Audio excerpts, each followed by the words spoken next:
Hello friends, இன்றைக்கி நம்ம சூப்பராக ஸ்டஃப்டு மசாலா பன் தான் பார்க்க போகிறோம். ரொம்பவே ஈஸியான ரெசிபி தான், கண்டிப்பாக ட்ரை பண்ணி பாருங்கள்.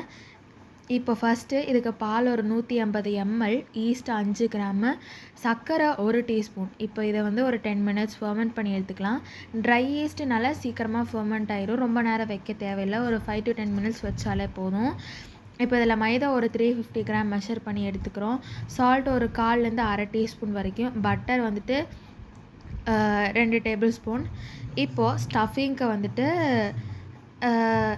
மஷ்ரூம்ஸ் எல்லாம், ஆனியன் இதெல்லாம் வந்து கட் பண்ணி ஓரமாக வச்சுருக்குறோம்.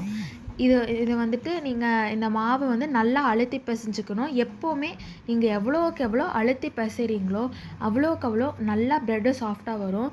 அதனால் மறுபடியும் இந்த மாதிரி உருண்டையாக வச்சு மேலே பட்டர், நெய் இல்லைனா எண்ணெய் தடவி இது இன்னும் ஒரு 30 to 40 மினிட்ஸ் வரைக்கும் ஃபர்மெண்ட் பண்ணி வச்சுக்கலாம். இப்போ நம்ம ஸ்டஃபிங் முன்னாடியே சொன்ன மாதிரி வெங்காயம் இதெல்லாம் கட் பண்ணி எடுத்துருக்குறோம். ஃபஸ்ட்டு பேனில் எண்ணெய் ஊற்றிட்டு அதில் வெங்காயம், ஜிஞ்சர் கார்லிக் பேஸ்ட்டு, தக்காளி, சில்லி பவுடர், மஞ்சப்பொடி, கொத்தமல்லி பொடி, அதுக்கப்புறம் உப்பு, க்ரீன் சில்லி, மஷ்ரூம் கடைசியாக சேர்த்து எடுத்துக்கலாம். இப்போ இந்த மஷ்ரூமோட தண்ணியெல்லாம் நல்லா வடிஞ்சு வர வரைக்கும் நம்ம இதை வந்து நல்லா இது பண்ணி எடுத்துக்கலாம், மிக்ஸ் பண்ணி.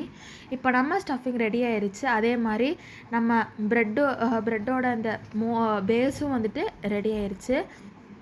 இப்போ நாங்கள் பண்ணுற மாதிரி இந்த ப்ரெட்டை வந்துட்டு இந்த மாதிரி ப்ரெட்டோட இதை வந்து ஸ்ப்ரெட் பண்ணிவிட்டு அதில் அந்த மஷ்ரூம் ஸ்டஃபிங் வச்சுட்டு நாங்கள் ரோல் பண்ணுற மாதிரி ரோல் பண்ணிக்கோங்க. இப்போது இதை ஒரு மறுபடியும் 10 மினிட்ஸ் வெளியே வச்சுட்டு மேலே வந்துட்டு மில்க் வாஷ் பண்ணிக்கலாம். மில்க் வாஷ் இல்லைனா எக் வாஷ் பண்ணிக்கலாம், அது உங்கள் இஷ்டம். இப்போ அது ஒரு 20 மினிட்ஸ் அவனில் ப்ரீஹீட் பண்ணி எடுத்தோம் அப்படின்னா நமக்கு ப்ரெட்டு வந்துட்டு ரெடி ஆயிரும்.